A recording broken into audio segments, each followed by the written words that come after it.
Ini di sebelah saya ada Mas Rama, Bapak Ramadan Surohadi. Nah, ini beliau pelaku alumni hutang, alumni penghutang, gak tanggung-tanggung 3M kurang lebih. Yang kalau kita kalkulasikan dalam nominal emas, berat emas di tahun itu setara dengan 5 kg emas kurang lebih. Hari ini 5 kg emas hitungannya kayaknya lebih dari 3 miliar kayaknya sudah ya. Lebih. Jadi kita makanya berapa? Nah, berarti sekarang kurang lebih kalau dikalkulasikan setara dengan 5 miliar. Ya karena mengalami inflasi. Nah, eh, eh, beliau sedikit sebelum kita persilakan Mas Rama ya. Ada tadi sempat ngobrol-ngobrol. Jadi beliau itu berusaha melunasi hutang dengan pola lama kurang lebih 2 tahun. Dan ketika di tahun kedua beliau ngitung-ngitung dengan istri beliau, Mbak Dwi ada di sini hadir? Oh ya. Jadi beliau menghitung dengan istri beliau di tahun kedua beliau berusaha melunasi hutang dengan pola yang lama. Hitungannya beliau ini baru akan lunas hutangnya kurang lebih 5 tahun lagi. Dan alhamdulillah ternyata lunas dalam waktu 6 bulan. Di tahun kedua itu pakai pola yang lama, belum lunas-lunas. Pakai pola yang baru, alhamdulillah setelah 6 bulan Allah karuniakan lunas. Benar-benar lunas total dari semua hutang adalah di bulan ke-8. Alhamdulillah. Nah, bagaimana kisah beliau? Nah, kita persilakan Mas Rama untuk menyapa para jamaah terlebih dahulu. Monggo Mas Rama. Assalamualaikum warahmatullahi wabarakatuh. Assalamualaikum. Senyum dong Pak. Wajahnya banyak utang. Gimana kabarnya Bapak-bapak? Kira-kira di sini apa?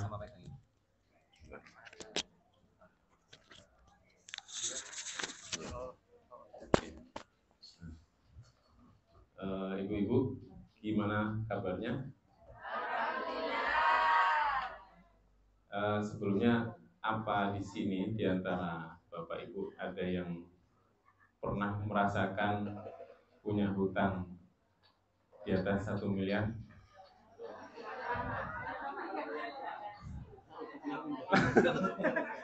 Atau mungkin ada yang pernah merasakan punya hutang 2 miliar?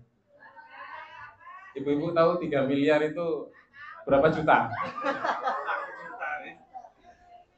Berapa juta Bu? 3.000 juta. 3.000 juta. Uang 1 juta itu 1 gepok. Nah, ada 3.000 gepok kayak gitu. Jadi 3 dus ya Pak. Masya Allah. Jadi saya tadi sempat, ya alhamdulillah saya sendiri juga, maaf Ibu, saya itu sebenarnya bukan orang yang pandai bercerita, karena saya lebih senang melupakan masa lalu demi masa depan ya. Jadi saya tadi juga sempat terenyuh bersyukur, alhamdulillah hari ini saya bisa duduk di depan Bapak Ibu semua dalam keadaan hutang saya sudah Allah lunaskan. Alhamdulillah. Sebelumnya saya juga mohon maaf, mungkin saya ini nanti menceritakan sedikit kisah yang sudah saya alami. Mudah-mudahan kisah yang saya ceritakan ini bukan Allah catat sebagai riya, tidak Allah catat sebagai saya yang membanggakan diri, tapi semoga ini bisa menjadi manfaat buat Bapak Ibu semua. Jujur saya juga sudah sangat lama, ya cukup lama lah saya kenal dengan Ustadz saya ini, beliau Ustadz Ibra, dan berulang kali juga minta saya untuk sharing dengan jamaah, dengan kawan-kawan, dan sering kali saya juga menolak karena saya takut apa yang saya ceritakan ini akhirnya membuka aib saya, akhirnya menjadi riya untuk saya sendiri. akhirnya menjadi penyakit hati buat saya sendiri. Tapi insya Allah saya mencoba untuk menceritakan kisah saya ini, niat saya untuk menjadi pelajaran bersama kisah saya, semoga tidak berulang menjadi masalah Bapak Ibu semua. Saya coba menceritakan berawal dari tahun 2008, 2007, 2005 wis mundur lagi. Santai ya Bapak Ibu ya, jangan tegang-tegang, masih lama cara saya bayar utangnya masih lama. Ini cuma cerita awal dulu. Jadi saya singkat-singkat tapi setidaknya supaya tahu garis besarnya awalnya bagaimana saya seperti apa sampai akhirnya saya punya utang 3 miliar itu cek nemennya gitu kan. Jadi ya, jadi saya lahir dari keluarga yang alhamdulillah Allah berikan cukup berada. Ya, saya lahir, saya orang Surabaya, nama saya Ramadan Suradi. Tolong jangan search di YouTube. Nah, biasanya kalau tolong jangan tuh berarti biar search di YouTube gitu ya. Nanti keluar masa lalu saya. Sedikit masa lalu saya. Saya lahir dari keluarga yang Muslim. Ya, saya dari keluarga Muslim. Ayah saya juga berharap saya menjadi. Waalaikumsalam. Wah, masya Allah. Ustaz, monggo Ustaz dulu sini Ustaz. Jadi ayah saya berharap punya putra yang seandainya nanti sudah besar bisa seperti beliau, WKI. Tapi justru saya di saat itu masih ingat sekali saat ayah saya menyampaikan itu dalam hati saya tuh langsung menolak. Jadi ada bibit-bibit kesombongan yang memang sudah tertanam dalam diri saya sejak kecil, sejak SMA. Singkat cerita, saya sekolah dengan SMA waktu itu, background saya juga bukan anak yang alim gitu ya Pak ya. Saya senang sekali main sampai lupa waktu. Mungkin teman-teman di sini kalau ada yang kecilnya dulu di Kali Kepiting sini mungkin kenal saya dulu ya. Pernah lihat saya waktu SMA ya di sini ya. Masih SMA kelas 3 waktu itu. Jadi saya juga sempat waktu kelas 3 itu Allah berikan musibah, rumah saya kebakaran Bapak Ibu. Habis, jadi pas waktu umat Islam satu dunia itu merayakan kemenangan. Kira-kira hari apa itu? Idul Fitri. Alhamdulillah. Jadi saat Idul Fitri Allah berikan musibah, rumah orang tua saya kebakaran siang sampai sore dipadamkan. Satu keluarga saya stres ya, bapak ibu kakak adik itu stres ya. Diajak ngomong tuh nggak nyambung, bingung. Ya namanya satu rumah saya hanya cerita, mudah-mudahan nggak jadi lihat. Saya cuma nyampaikan bahwa rumah saya di sana 4 lantai dan itu habis kebakaran. Jadi pulang dari sana, bukannya istirahat tapi ke supermarket beli celana dalam buat ganti Bapak Ibu, karena enggak ada. Kita ke rumah saudara dipinjami baju dan lain-lain. Sampai akhirnya ya singkat cerita akhirnya kami pindah di sini. Lanjut. Nah di saat satu keluarga stres, kok alhamdulillahnya saya tidak merasa stres sama sekali. Jadi di saat itu saya ngerasa, ya Allah, saya kok biasa aja. Saya biasa aja waktu itu. Jadi mungkin Allah juga jengkel mungkin ya. Ini dikasih cobaan, harta hilang semua kok biasa aja gitu ya. Karena saya ngerasa waktu itu hidup saya itu di luar, di teman-teman saya gitu. Ya, itu zaman SMA saya sampai akhirnya kuliah. Dari zaman kuliah saya keluar lagi sombong saya. Saya sudah kuliah, saya sudah SMA, saya kuliah, saya bisa bisnis sendiri dengan tenaga saya sendiri, dengan cara saya sendiri tanpa melibatkan orang tua sama sekali. Wah, ini impiannya anak-anak biasanya setelah lulus SMA. Punya usaha dengan modal sendiri tanpa merepotkan orang tua, balik-balik misalnya kita bisnis, tahun balik-balik sukses, pulang bawa duit gitu kan. Bayangannya kayak gitu dulu waktu SMA.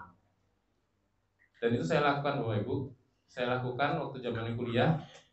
Dengan sombongnya saya tanpa izin, tanpa minta restu orang tua, saya usaha sendiri. Saya usaha sendiri mulai dari macam-macam. Mungkin ada 11 sampai 12 usaha yang sudah pernah saya coba gitu ya. Dan alhamdulillah hampir semuanya meninggalkan hutang. Paling kerasa juga saya pernah bisnis ikan lele, ikan nila itu modal 80 juta kalau salah, tahun segitu ya. Itu modal dari orang, ya, modal dari orang investasi ke saya, dan alhamdulillah iya nggak ada jadi apa-apa. Ikannya 30.000 ekor itu entah kemana. Jadi enggak panen sama sekali. Sudah enggak panen, mungkin selisih 5 atau 6 bulan Gunung Merapi meletus. Saya kebetulan kolam saya di lereng Gunung Merapi, dan itu habis. Alhamdulillah, itu luar biasa. Oke, singkat cerita lagi, saya tahun 2000 umur 22 tahun 2009. Alhamdulillah saya menikah. Ya, saya menikah umur 22 tahun 2000. Ya, umur 22 tahun saya menikah, lagi-lagi mau itu calonnya seperti apa, itu pilihan saya. Saya tidak peduli apa kata orang tua, gitu kasarannya gitu. Jadi kalau saya ingat-ingat dulu juga, masya Allah ya, luar biasa saya itu, sombongnya luar biasa orang tua itu. Akhirnya saya umur 22 tahun itu menikah. Nah, setelah menikah kembali lagi, saya merasa saya bisa menyelesaikan hidup ini semua sendiri, tanpa campur tangan orang tua, tanpa doa orang tua, tanpa campur tangan orang tua. Saya keluar dari rumah, saya hidup sendiri. Jadi di situ saya juga lanjut lagi, bisnis lagi, mulai bisnis. Mungkin nggak nyangka mungkin ya. Saya dulu pernah bisnis bebek, ya. Bebek itu saya ngambil di Jombang. Di Jombang itu saya kalau ke Jombang itu membawa pickup yang untuk bebek itu rengkek itu kan. Ada besi-besinya sap itu. Itu saya nyetir sendiri, pinjem juga itu, karena saya nggak punya mobil. Saya pinjem sama orang yang masih hidup kok, masih jualan bebek di Pasar Keling. Kalau yang biasa belanja di Pasar Keling tahu, yang jualan bebek namanya Bu Ajis. Ya, nanti tahu, boleh tanya tuh, sampai sekarang masih ingat saya. Jadi saya pinjem, ya kan luar biasanya saya ya, nggak punya mobil, mau nyuplai bebek, ayam sama bebek ke pedagang. Saya tidak punya apa-apa, tidak punya modal, gitu loh. Modal saya cuma cukup untuk kulaan bebek kasarnya gitu. Jadi saya datang ke sana, ngobrol dan lain-lain. Akhirnya mobil itu dipinjamkan ke saya untuk ngambil bebeknya, untuk saya setor lagi ke beliau. Itu yang saya lakukan berulang sampai akhirnya mobilnya rusak kalau nggak salah. Akhirnya saya tidak punya mobil sampai akhirnya saya nggak bisa nakal karena ini masih menurut saya peluang. Akhirnya saya cari cara untuk berpikir, kebetulan lagi uang saya buat ngekos, dulu saya ngekos dulu ibu. Uang saya buat ngekos itu nggak cukup. Kebetulan saya punya teman, kebetulan bapaknya punya mobil yang kalau setelah maghrib sampai subuh itu mobilnya nggak dipakai, kebetulan pickup. Nah, itu sampai sedalam ini Pak. Ya, insya Allah. Ini pengalaman entah aib atau apa ya, cuman saya pengen ceritakan aja rasanya. Saya minta izin ke beliau tinggal di rumahnya, karena beliau juga tahu saya tidak punya mobil, ya kan. Kemudian beliau juga tahu saya itu gengsi mau pulang ke rumah. Akhirnya beliau sediakan satu kamar untuk saya tinggal dan sediakan mobil untuk disewa mulai maghrib sampai subuh.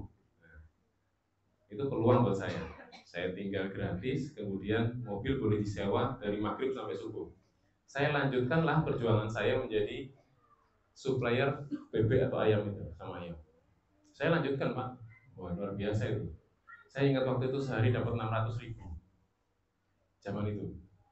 Saya berangkat sendiri, kadang sama istri, kadang ngajak partner satu untuk bantu angkat-angkat. Karena saya cuma punya waktu mulai jam 6 sore sampai jam subuh.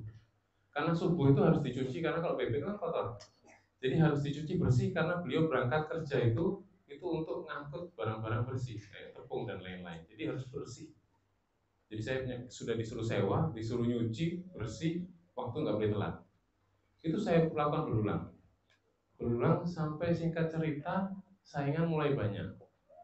Mungkin berjalan tuh 6 bulan kayak 7 bulan, singkat sekali. Akhirnya dari suplai bebek saya pindah usaha sama-sama bebeknya tapi beternak. Ya, saya belajar beternak. Awal mula beternak saya juga tempat juga minjem, bisa akal-akalan untuk saya ini. Saya akal-akalan untuk Pak. Jadi wis tempat minjem lah apa wis nggak modal pokoknya. Jadi saya nyoba untuk belajar beternak. Posisinya waktu itu saya beli bibit itu 600 ekor. Nah, 600 ekor itu selama 1,5 bulan, alhamdulillah sisa 6 ekor. Yang hidup 6 ekor, Pak. Ya Allah. Jadi ingat saya waktu bisnis ikan itu 30.000 ekor, sisa cuma 1.100 saja. Nah, saya bukan pembantaian ya. Maksudnya memang saya tidak bakat ternak ternyata gitu. Jadi saya ternak juga gagal gitu kan. Sampai akhirnya saya alih lagi masih bebek tapi pakan. Tak urut, Pak. Jadi bakul, ternak, ini pakan, supplier pakan bebek. Ngakal-ngakali lagi, minjem mobil lagi, nyari jagung, kalau pakan ternak kan gitu, jagung, dedek, ada yang tahu ya? Dedek, jagung, terus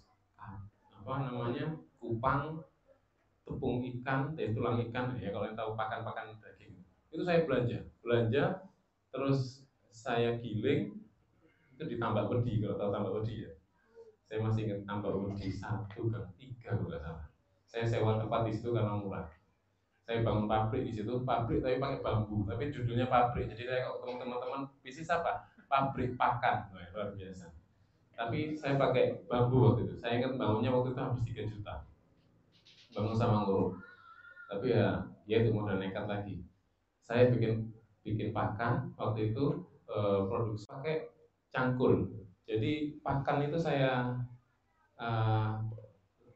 alasnya cuma terpal. Saya ler itu apa ya Pak ya? Ler. Bar.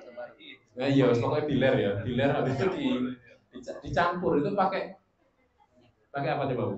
Cangkul. Sangat ya Pak. Akal-akalan ya Pak. Jadi dicampur itu pakai cangkul.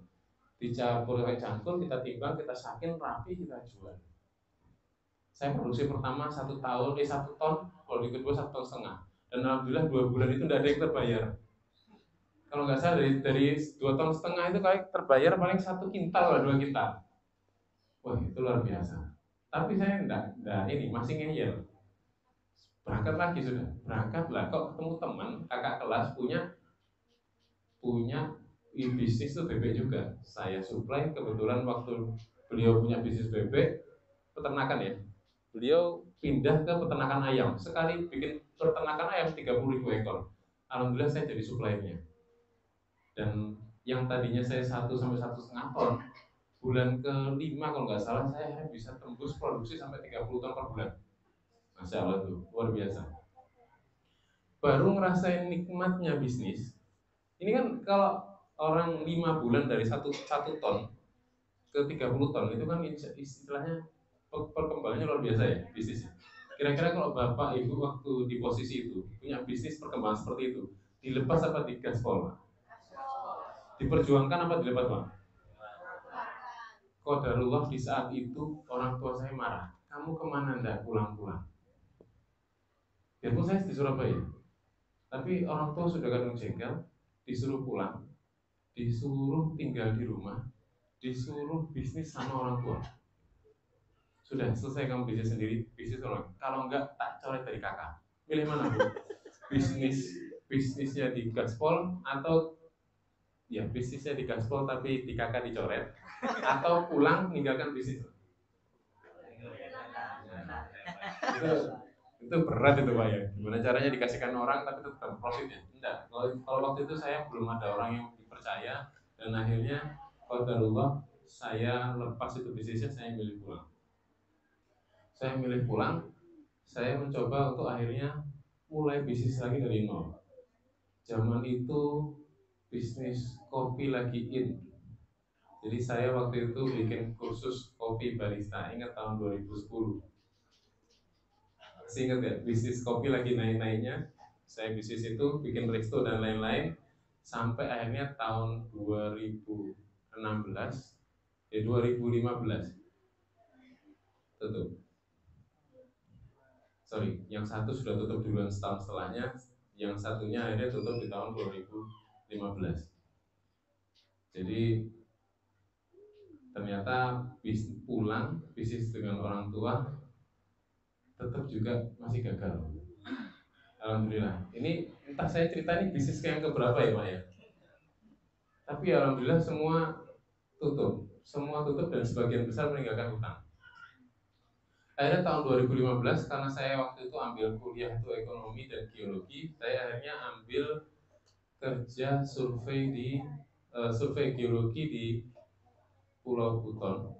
Kalau ada yang tahu Pulau Buton ya, Sulawesi Tenggara. Itu kurang lebih 1 bulan. Karena di posisi itu saya sudah punya hutang, tapi nggak sampai miliaran, tapi sudah punya hutang yang harus dibayar, dan satu-satunya cari uang yang pasti dapat itu ya kerja gitu ya. Akhirnya saya coba kerja waktu itu di tambang 1 bulan, 27 hari itu di hutan.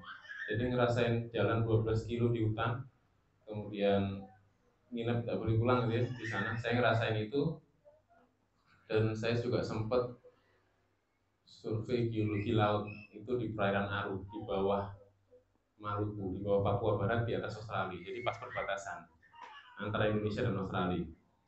Jadi kalau melihat paus, lihat kura-kura satu pickup itu, alhamdulillah sudah pernah. Sampai pulang di darat itu goyang badan Pak. Jadi goyangnya itu sampai di darat. Ya itu akhirnya saya sampai sekarang kapok naik kapal Pak. Ya, singkat cerita di akhir saya ambil kerja di tambang ya, survei geologi. Itu saya 27 hari di mana? Di hutan. Alhamdulillah di hari ke-15 kalau nggak salah, Allah kasih saya cobaan lagi.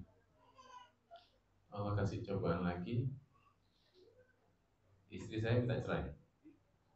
Jadi saya berangkat untuk mencoba untuk melunasi hutang, menyelesaikan persoalan ekonomi. Ternyata ada lagi masalah keluarga. Bukan masalah lagi. Ujian, cobaan, tak ujian, tak musibah, tidak ngerti saya. Tapi beruntun Bapak Ibu. Di posisi itu saya tidak bisa pulang, karena kalau saya di pertengahan pulang, posisinya batal ini. Gaji itu batal karena ini kontrak. Kalau kontrak nggak selesai, batal, hilang. Jadi saya 15 hari jalan 12 kilo di hutan nggak dihargain, saya tambah sedih Pak. Jadi antara mau pulang atau enggak tuh, akhirnya saya milih sabar di sana, ya berdoa di sana sampai 27 hari. Akhirnya saya kembali pulang. Sampai hari saat di hari ke-27 saya pulang. Maaf, waktu itu tanggal 24, tanggal 23 itu pas ulang tahun saya. Jadi saya antara menilai istri saya minta cerai itu ngasih kejutan ke saya waktu pulang, atau memang betul-betul gitu loh. Itu saya masih berharap, wah ini kurang ajar, ngepranknya ini luar biasa.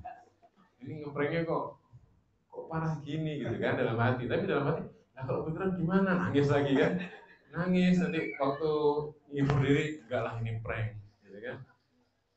Tapi ya nggak bisa apa-apa, cuma nunggu sampai pulang. Tanggal 27, hari ke-27 itu saya pulang. Sampai Surabaya itu kok qadarullah,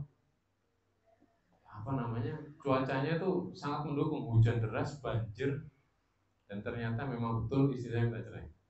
Jadi saya jemput anak saya, itu alhamdulillah ada putri saya itu jadi dengerin. Dan akhirnya qadarullah itu yang terbaik mungkin, karena waktu itu kita juga menikah masih muda dan tidak cukup pengetahuan terkait menjadi suami dan istri yang baik. itu salah saya, ya kan, salah saya, dan itu sudah kita coba benahi, tapi ya qadar Allah ternyata Allah beri ujian, saya bisa. Jadi tahun 2016 status saya duda, gitu kan. Di situ saya stres. Jadi Allah berikan dulu waktu rumah kebakaran, Allah beli saya cobaan tentang harta, mungkin saya kuat gitu kan. Terus tahun 2016 Allah beri cobaan saya tentang keluarga, masalah hati, pasangan. Saya gini Pak, gini, goyang Pak, stres Pak, saya stres sampai ayah saya tuh yang nggak pernah ngurusin saya, maksudnya nggak pernah ngobrol dekat tuh sampai meluk saya. Tenang, masih banyak yang lain. Akhirnya saya coba untuk ikhlas, dan di posisi itu kebetulan bisnis saya itu bareng dengan istri saya. Akhirnya saya tidak berhenti untuk bisnis, tapi saya mulai untuk cari kerjaan. Saya tidak pengen bisnis, saya sudah kapok, sudah bisnis rugi tok, ninggal hutang tok gitu kan. Akhirnya saya waktu itu ngelamar, kalau nggak salah waktu itu saya ngelamar sama di, kalau ada yang tahu kayak itu marketplace waktu zaman dahulu yang biayai Finland. Itu gajinya waktu zaman dulu itu ditawarkan saya 8 juta. Nah, saya interview di bulan kelima kalau nggak salah itu. Bulan kelima itu saya interview, saya apply di Pizza nggak dipanggil-panggil, kemudian di Telkomsel saya alhamdulillah diterima wawancara. Setelah wawancara, oke, kemungkinan diterima Pak, tinggal tunggu SPK, surat perintah kerjanya aja. Oke, saya tunggu dari bulan 5. Nah kok qadarullah, karena saya waktu itu punya masalah, Allah kasih ujian cerai di bulan 5 kalau nggak bulan 6, itu saya tuh turun drastis tuh 21 kilo. Jadi ini ya, saya tuh dulu beratnya tuh 78 tuh, saya sekarang 100. Dulu 78. Nah, luar biasa. Dulu kurusnya luar biasa. Teman saya yang datang itu heran, loh, kamu kok kurus banget? Kamu jual perangsing cocok. Ayo bisnis lagi. Wes gak, aku nggak bisnisan, aku kapok. Wes kamu cuma modal sedikit wes percaya sama aku. Wes. Ayo kita jalani bisnis bareng. Kita modal sedikit, insya Allah jadi ini.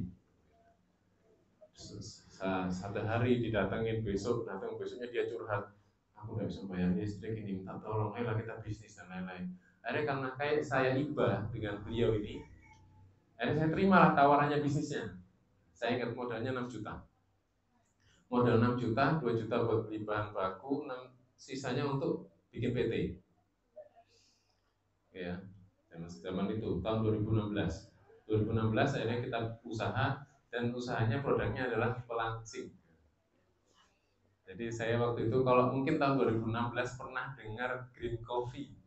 Green coffee lagi booming tahun 2016. Itu yang berusaha mati-matian boomingkan, insya Allah salah satunya saya. Jadi tahun 2016 bulan ke-6 itu saya bisnis dengan beliau, antara yakin gak yakin saya jalan aja.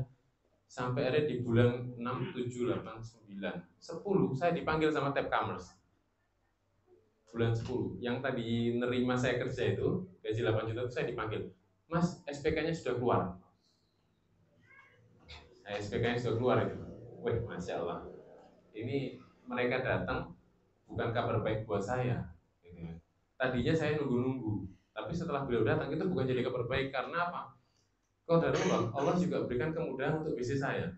Jadi saat Telkomsel itu datang, bisnis saya yang pelangsing ini kalau nggak salah di bulan itu tuh omsetnya sudah nyentuh 1 miliar lebih di bulan itu. Jadi sistemnya waktu itu kita pakai penjualan reseller ya, beberapa reseller banyak, itu kita pakai sistem itu. Dan qadarullah di bulan itu tawaran kerja itu baru datang, baru SPK itu turun, tapi kondisi perusahaan ini saya sudah jalan, dan saya cuma jalan berdua. Jadi tidak mungkin saya tinggalkan bisnisnya gitu ya, untuk terima kerjaan itu. Jadi saya tolak, dan dia marah-marah. Saya ngerasa nggak enak, tapi saya tunjukkan, Pak, kalau jenengan punya bisnis dengan omset sekian, kemudian ditawarkan bisnis, ditawarkan kerja, terus bagaimana tanggung jawab Bapak dengan penjual-penjual yang lain bagaimana? Akhirnya beliau menyampaikan, oh iya Mas, kalau memang kayak gini ya sudah lah, jadi kan bisnis saja, jadi partner aja sama kita, karena beliau kan marketplace waktu itu. Jadi akhirnya saya tolaklah bisnis itu, dan di posisi itu singkat cerita bulan itu saya omset 1 sekian, bulan depannya itu pernah dalam waktu 1 hari itu omset 999 kalau nggak salah, hampir 1 miliar 1 hari. Itu pernah penjualan segitu luar biasa. Green coffee waktu itu luar biasa permintaannya. Nah, jadi ibu bapak bayangin, saya dulu masih muda ya, umur segitu ya, 2016, masih muda, sudah duitnya banyak. Wah, itu luar biasa itu. Itu cobaan lagi itu, Pak. Cobaan lagi. Saya bukan ini saya cuma ceritakan karena sebentar lagi juga sedih lagi, Pak. Ya, jadi saya Desember ya kan, mulailah karena saya sudah merasa punya duit gitu kan, duda lagi kan. Saya itu juga ditunggu-tunggu orang banyak gitu kan. Karena saya waktu itu posisi sebagai COO. Ada yang tahu COO, Bapak Ibu?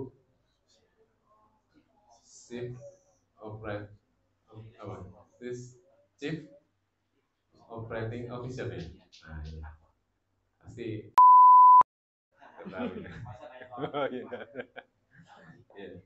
Jadi saya waktu itu di posisi itu. Nah, qadarullah, sombongnya keluar lagi Bapak Ibu. Tahun 2016 itu saya pegang duit lumayan, tapi waktu itu karena kita banyak pengeluaran di marketing, duit saya itu buat beli mobil itu nanggung. Saya ingat waktu itu. Januari, Februari itu saya ngerasa saya mau beli mobil gitu. Tapi saya mau beli mobil nanggung. Saya waktu itu ngincernya, waktu itu pasarnya 300 juta, 300 sekian, 300 lebih. Nah, karena gengsi, pemilik perusahaan gitu kan, saya DP. Itulah mulai kan, orang sudah enak, tidak punya hutang, ambil hutang DP Pak, beli mobil, nyicil, kredit ya maksudnya. Kredit, iya. Saya ambil kredit. Nah, setelah saya ambil kredit berjalan 1, 2, 3 bulan, mulailah akhirnya masalahnya muncul satu persatu. Ya. Jadi perusahaan saya karena semua full sistem pakai web saya tiba-tiba bermasalah. Gitu. Jadi web saya bermasalah, jadi sistem saya pencatatan bonusnya para reseller itu kacau. Jadi nggak sesuai sebenarnya, sampai akhirnya di bulan 5 tahun 2017 perusahaan harus tutup supaya hutang perusahaan nggak semakin besar, ditutup, dan saya harus pinjam ke bank lagi itu 2,5 miliar. Alhamdulillah. Nah, di situ kan Pak. Jadi tadi barusan sombong sedikit. Bulan 5 saya terpaksa pinjam bank itu 2,5 miliar untuk nutup hutang. Jadi saya nggak pegang apa-apa. Luar biasa. Ada sih pegang sedikit kalau nggak salah waktu itu. Ada sisa sedikit, tapi nggak berasa karena ya di kala posisi itu hutang segitu tuh per bulan untuk bayar bunga itu 20 juta per bulan. 20 juta sekian, 22 juta nggak salah. 20 juta, 2 bank, 22 juta plus 2 juta atau berapa gitu. Pokoknya luar biasa. Jadi hutang itu sebenarnya nggak sampai 3 miliar, tapi karena bunganya tiap hari segitu, setiap bulan segitu, akhirnya dihitung-hitung 3 miliar lebih. Nah, itu yang saya rasakan tahun 2017. Nah, 2017 itu saya di posisi akhirnya, ya itulah, mungkin itu titik balik saya, posisi di mana Allah setelah baru saja kasih cobaan tentang keluarga, Kemudian di tahun berikutnya yang dulu rumah kebakaran itu masih bisa santai, ini dikasih lebih lagi, 2,5 miliar hutang, hitung-hitung sama bunganya jadi 3 miliar ya. Itu posisi saya di Allah kasih cobaan, dan di saat itulah akhirnya saya baru sadar bahwa saya ini tidak punya kemampuan apa-apa untuk menyelesaikan masalah, satu masalah pun gitu ya. Jadi di saat itu baru saya ngerasakan nikmatnya betul-betul sujud, nikmatnya betul-betul tidur di atas sajadah. Saya di saat itu saya nggak berani turun dari sajadah, saya nggak pantas rasanya tidur di kasur. Tidur di kasur saya itu saya nggak pantas. Jadi sejak saat itu saya tidurnya itu di sajadah. Belum selesai, hilang. Jadi setelah saya punya hutang itu, saya harus bayar 20 juta per bulan itu kan. Saya masih punya tapi belum lunas, tak gadekan lah. Dan baru digadekan hilang. Jadi saya harus dikejar-kejar sama debt collector. Lengkap Pak, lengkap waktu itu. Saya mobil yang lain tuh ada juga sebenarnya. Motor ada 2, mobil tuh itu hilang semuanya. Hilang Pak. Entah ditipu lah, saya sampai males ingat-ingatnya. Jengkel Pak. Sedih gitu. Tapi ya kembali lagi, itu yang saya alami. Saya harus ceritakan karena ya saya mau ceritakan apa adanya. Ini pun banyak yang terlewat karena itu tadi saya masa lalu banyak yang saya lupakan. Oke, singkat cerita lanjut lagi, mobil hilang. Akhirnya cerita lanjutannya saya menjadi orang yang jadi targetnya debt collector. Di jalan, dikejar, di rumah, di sini. Waktu itu di sini saya tinggal juga. Jadi saya itu sampai nggak berani pulang, saya tidurnya di masjid. Istri saya di sini, kan aman. Kalau istri saya di sini, debt collector datang, ya tinggal bilang suami tidak ada. Tapi cuma nggak enak aja digedor-gedor, di depan banyak preman, duit dan lain-lain. Tapi saya tidak ada. Jadi waktu itu sekian banyak bisnis, ada yang kelewat. Saya tinggal satu bisnis saya masih jalan, bisnis pisang, jualan pisang. Kalau tahu pisang sunfried yang di jalan, yang kiloan, pisang kiloan di pinggir jalan, harga 15.000 sekilo, yang ditumpuk-tumpuk, Cavendish itu, pisang sunfried. Nah itu saya qadarullah tahun 2017 juga sempat merintis bisnis itu. Saya distribusikan pisang itu di Surabaya Timur. Jadi kalau di pinggir jalan di daerah Surabaya Timur, mau di Mer di mana kok ada yang jualan pisang model kayak gitu, insya Allah kenal saya. Karena saya bisnis itu sudah tahun 2017. Nah, bisnis saya semua ndak ada, habis tinggal pisang itu. Jadi saya ditinggalkan karyawan apa segala macam, hampir 30-an lebih. Sisa bisnis pisang itu, dan akhirnya saat saya dikejar-kejar debt collector, saya harus tinggalkan bisnis itu jalan sendiri. Saya kebetulan ada 3 karyawan di bisnis itu. Saya tinggal karena saya harus sementara waktu, konsultan menyampaikan ke saya harus sembunyi dulu aja supaya tenang 3-4 bulan. Oke, saya sembunyi waktu di masjid. Jadi kalau ketemu sama istri saya kok nyari saya, itu harus pergi ketemu saya tuh di Masjid Agung dulu saya. Jadi tempat persembunyian saya itu Masjid Agung, Al-Akbar. Jadi saya sempat mengalami proses itu. Dan qadarullah 4 bulan setelahnya saya balik ke sini, balik ngurus bisnis ya, pisang, dan alhamdulillah masih jalan. Dan kebetulan bisnis saya di pisang ini saat saya kembali ternyata banyak kerugian lagi. Jadi ya namanya bisnis ditinggal itu banyak manipulasi, dan akhirnya karyawan saya keluar juga semua. Sisa saya yang mulai saat itu akhirnya merintis lagi dari nol bisnis pisang. Saya yang bawa mobilnya lagi, saya angkat lagi, saya mulai rintis lagi, sampai akhirnya singkat cerita lagi di posisi dimana Ustaz panjang ceritanya, Ustaz. Jam 9. Oke, saya sepersingkat lagi lah. Mohon maaf. Di posisi hutang segitu banyak, saya ya masih berusaha untuk menyelesaikan itu dengan bisnis pisang ini. Alhamdulillah di saat itu saya 2018 Allah karuniai istri, ya.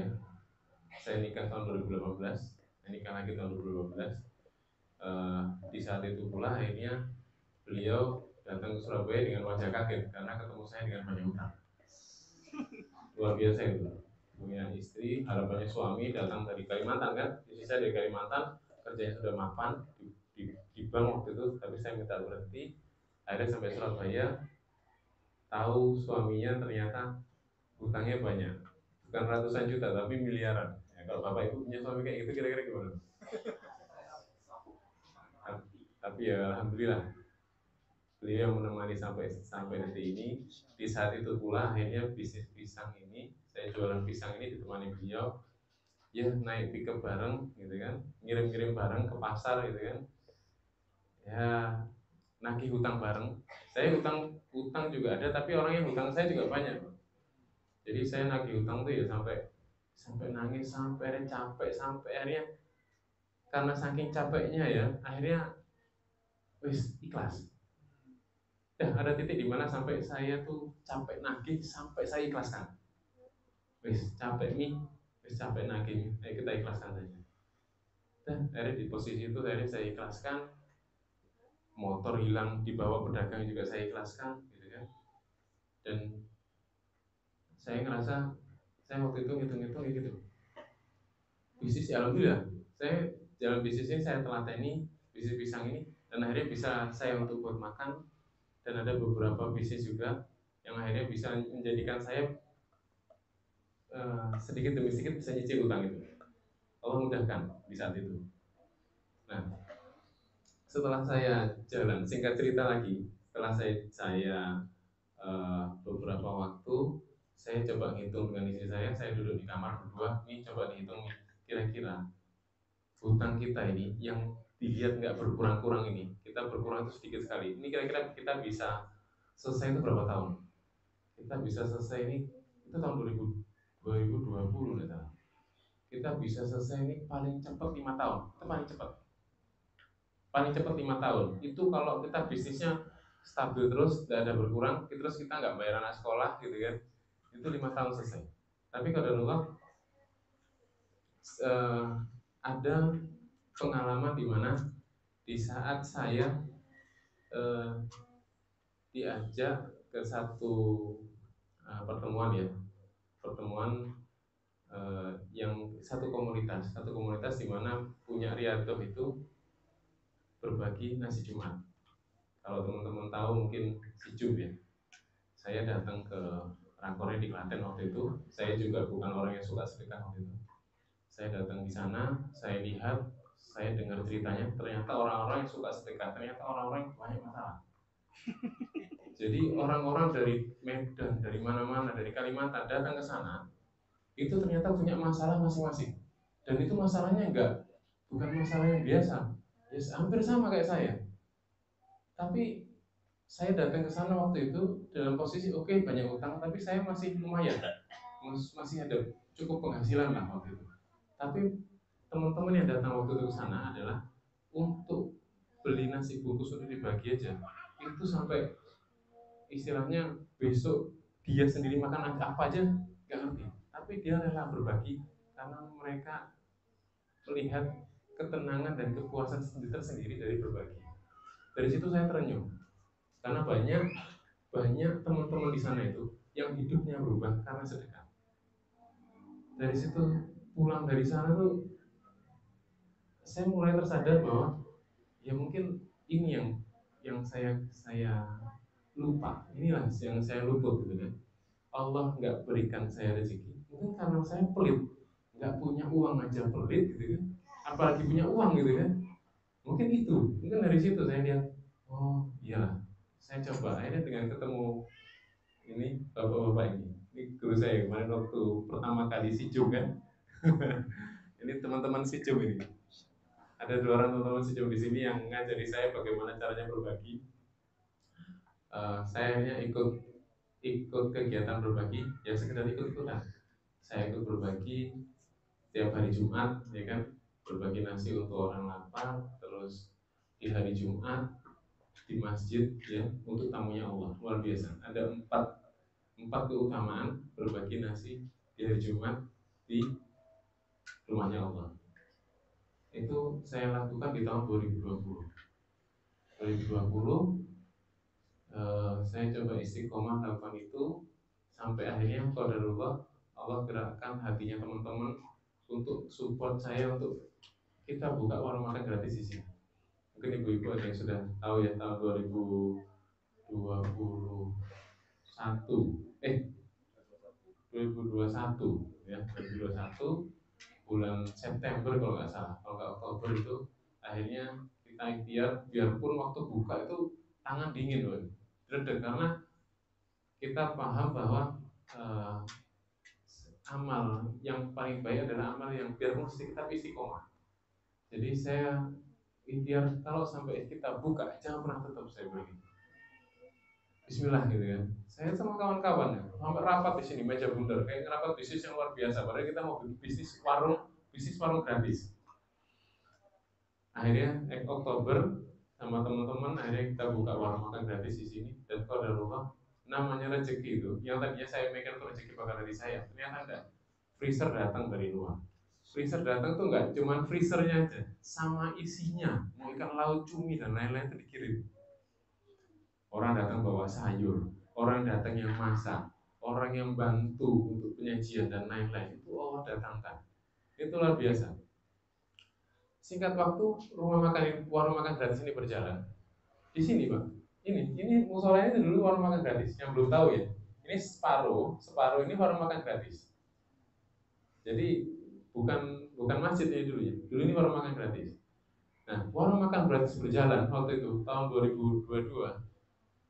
Nah, di saat tahun 2022 itu, 2021 ya, 2021, qadarullah yang sebelumnya ini, saya dengan istri ngobrol di kamar, itu coba hitung, seandainya kita cicil di hutang, itu 5 tahun paling cepat baru lunas. Qadarullah tahun 2022 setelah kita 2001 setelah kita buka warung makan gratis, secara istiqomah 6 bulan setelahnya, hutang saya yang di bank itu lunas. Allah Akbar, itu luar biasa. Masya Allah, subhanallah.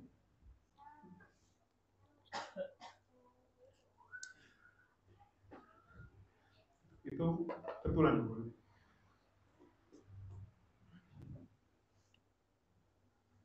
Saya bersyukur.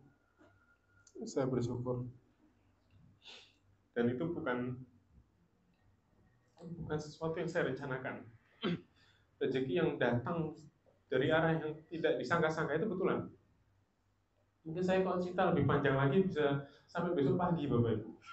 Detailnya seperti apa saya sampai bisa membayar lunas 6 bulan itu mungkin gak cukup waktu 1 jam Ustaz. Tapi itu yang saya rasakan. 6 bulan itu hutang di bank lunas, tapi bukan hutang semuanya ya. Masih ada hutang di saudara. Jadi saya 6 bulan itu akhirnya kita lunas, sampai akhirnya di posisi mertua saya meninggal tahun lalu di Januari. Akhirnya saya pulang ke Pontianak. Saat saya pulang ke Pontianak, Allah juga gerakkan kaki saya untuk ketemu guru-guru saya di sana, ustaz-ustaz saya di sana. Yang pesan yang paling saya ingat adalah saat kamu beramal soleh, lakukan amal soleh itu di tempat yang terbaik. Di tempat yang terbaik itu di mana Bapak Ibu? Masjid. Jadi silahkan pindah warung makan gratis antum di masjid, atau jadikan warung makan gratis itu jadi masjid. Itu pilihannya. Pusing kok, saya setelah dari sana langsung pusing. Gimana nih? Ya. Tapi itu jadi PR besar buat saya. Sampai akhirnya qadarullah saya dipertemukan dengan beliau Ustaz Ibrahim yang Masya Allah juga di saat itu saya datang, Ustaz, saya dengan Ustaz Arul ya, saya Ustaz Arul, kemudian dengan berdua dengan Ustaz Arul silaturahmi dengan Pak Rusdi dari Sijum, Ustaz Arul juga dari Sijum. Saya datang ke Masjid Pemuda Balas Kelopek. Akhirnya beliau nyampaikan, oke Mas, saya nanti datang ke Kali Kepiting, saya lihat, gitu kan. 2 hari setelahnya beliau datang ke sini, dan saat beliau datang ke sini, beliau lihat, saya sudah jelas-jelas, Ustaz, saya minta tolong dibantu, saya mau jadikan ini masjid, gimana caranya? Oh iya, karena beliau datang ke sini, lihat, justru saya dikasih PR. Oke Mas, 10 hari harus jadi masjid ya, bro. Allahu Akbar. Ini saya tuh minta tolong sama disuruh, gitu kan. Tapi ya sudah, bismillah. Akhirnya waktu itu ngejar. Nah, saat pertama kali jadi masjid, ini pertama dibuat sujud, dan qadarullah 2 bulan setelah masjid ini berdiri, hutang saya lunas 3 miliar. Masya Allah.